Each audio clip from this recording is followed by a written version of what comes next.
So I dealt with something today that kind of knocked me off my feet a little bit. One of those unfortunate things that pops up really sets you back. Especially when you're working and really driving towards something. And obviously this isn't specific to me. You know, everyone has to deal with things that they don't want to. No one has smooth sailing all the time. But I was sitting in my living room, pissed off, angry at the world, thinking about all the ways that this unfortunate situation is going to be detrimental to what I'm trying to do. Really feeling defeated.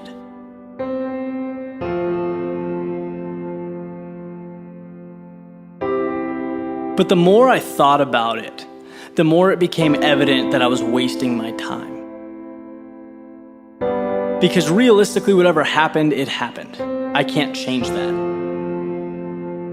But what I do have control over is the way I internalize the situation. My perspective. Do I want to see the circumstances good or bad? That old glass half full, half empty concept. So I began thinking about how I can take this unfortunate situation and rather than suffer because of it, how I can benefit from it, make it an advantage. When you really think about what a setback is, it's kind of a unique thing because it's an opportunity to take a step backwards and reapproach the challenge that you're facing. But this time, to come back better than before. To show the universe why it's going to take more than that. It's time to dig deeper now. Time to push yourself to the next level. The world wants to keep throwing problems your way? Good. You'll just keep finding ways to get better. In life, so many of us are lucky to have the freedom to pursue our passion, and we do that tirelessly. But a big part of that is the ability to be agile, to adapt, to find ways to win when you hit a roadblock. A lot of the times, that ends up being the difference maker. One of the reasons I love doing this work is because I talk to so many amazing people. I hear so many great stories about these brave individuals battling illnesses, tough times, but still making a point to run, to work out, to excel in their daily lives at work with their family. And again, it just puts everything into perspective. Why shouldn't I be able to transform my situation? Which, by the way, pales in comparison to what some of these people are dealing with. This is life. Here are your puzzle pieces that are assigned to you. Now figure it out. Nothing can't be solved or made better.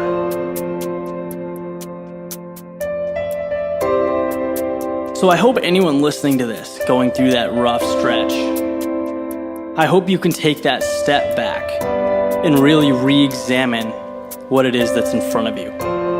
Don't be torn down by it. Grow from it. Because when the dust settles, you'll come out way stronger than you were before. And I assure you that the dust will settle. It always does.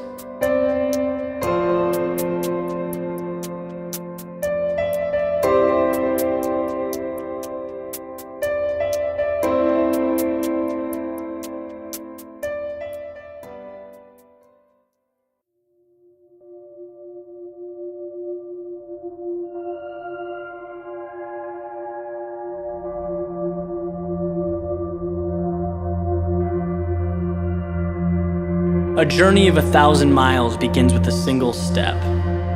It's from an old Chinese proverb. Most people have heard it or have come across it at some point. And the meaning's pretty straightforward, right? It advocates having the courage to take that step towards a goal. And that's huge. Making that decision to move forward towards something you want. But it's what happens immediately following that first step that I'm interested in. What happens when the journey's begun? And it's you and your goal, and all of a sudden you realize how long that road ahead really is. This is a turning point for a lot of people. And those who can succeed are able to take their daunting, intimidating goal or journey and see it for what it really is.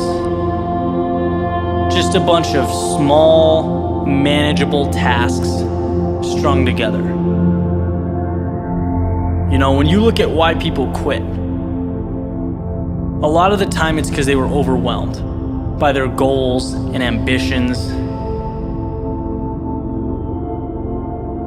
Let's say you have, this wonderful plan in your head to climb a mountain. You're thinking about that feeling of being on top, looking down with pride. Every time you think about it, your heart starts racing. So you pack your stuff, you make your way down to the base of the mountain, and then you look up. Different ball game, right? Now the entire mountain's in front of you, and you realize that that's no small feat. That is when people walk away. When they aren't able to see a challenge as a sum of tiny steps, they see it as a crazy, impossible task. It's like saying you want to be the next Tom Brady or Kobe Bryant. It's a tall mountain to climb. Like trying to hit a target from a mile away.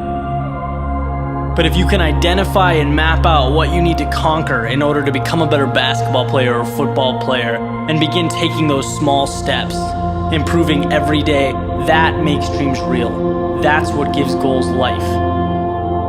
The ability to see your objective not as a marathon, but as a series of little 400-meter stretches.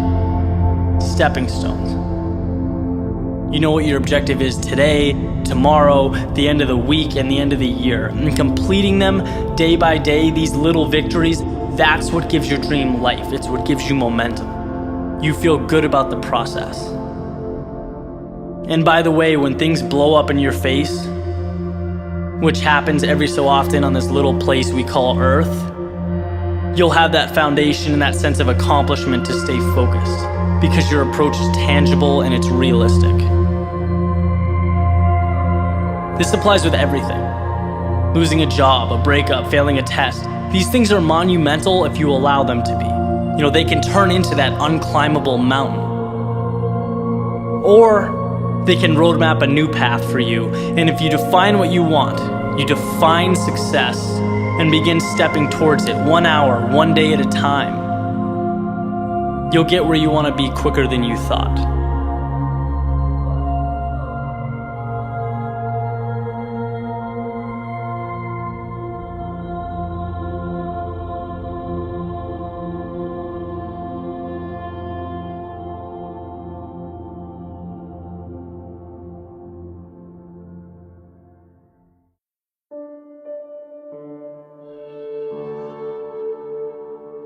So, typical Tuesday morning, I was up spending some time reading, checking out some videos online, and I came across one that really hit home for me, to the point where I wanted to make it the central theme for this week's video. And basically it was a short monologue by Robin Sharma. For those who don't know him, he's a sharp guy, he's got a lot of content on the internet. And what he said specifically that caught my attention was that to have the results that only 5% get, you need to have the guts to do what only 5% are willing to do. And this really got the wheels turning in my head, because there are only so many ways you can articulate personal courage. Only so many ways you can talk about being fearless. But in my eyes, this puts it in the perfect context, because it shines a direct light on the fact that success and overcoming social fears are directly linked. And I'm sure as you walk through this thought process, the concept will resonate with you. Right? 95% of people live for Friday. Immediate pleasures like TV, fast food, drinking. These are things that are commonplace in society, in the world we live in. And I'm not, standing here pointing a finger saying it's inappropriate. My message goes deeper than that. What I'm saying is that if you want to be at the top in whatever it is that you do, right? Or as Robin alluded to, the 5%, you have to sacrifice some of these pleasures that the greater population indulges in. And this is where the guts comes in. Because anytime you deviate from a norm, anytime you put yourself above a social standard, people do not like it. It becomes personal, which results in criticism, the cynical outlook, or the haters, as we commonly refer to it today. And that's not easy. It's never easy walking one way when the larger group is walking another. That's not rocket science. But it's also why so few people can do it. Let's face it, if you're going to do something of significance, you need to expect negativity. People trying to tear down what you're building up. Because like it or not, that's just how the world reacts. And the way I see it is that you can handle it a few ways, right? You can live your life in a way that conforms, you can shy away from that criticism, or just take it head on. Learn to accept it, thrive on it. Because you'll never be able to please everybody. So why not have the courage to do what you believe in? Have the guts to be called abnormal. Take it as a compliment. I've mentioned before that the way you perceive something makes or breaks you. Think about how powerful that statement is in this context. You can look at the negativity, the haters, as a reason to change your approach, throw the towel. Or you can see it as a sign of progress, an anticipated part of your journey. You can use it as a building block or a stepping stone for further success. Those are two polar opposite outcomes, by the way, all derived from how you choose to internalize the world around you. When you get through it all, you'll be happy you hung in. I can promise you that. That you had the guts to look past the norms in your surroundings. That you had the guts to be something different.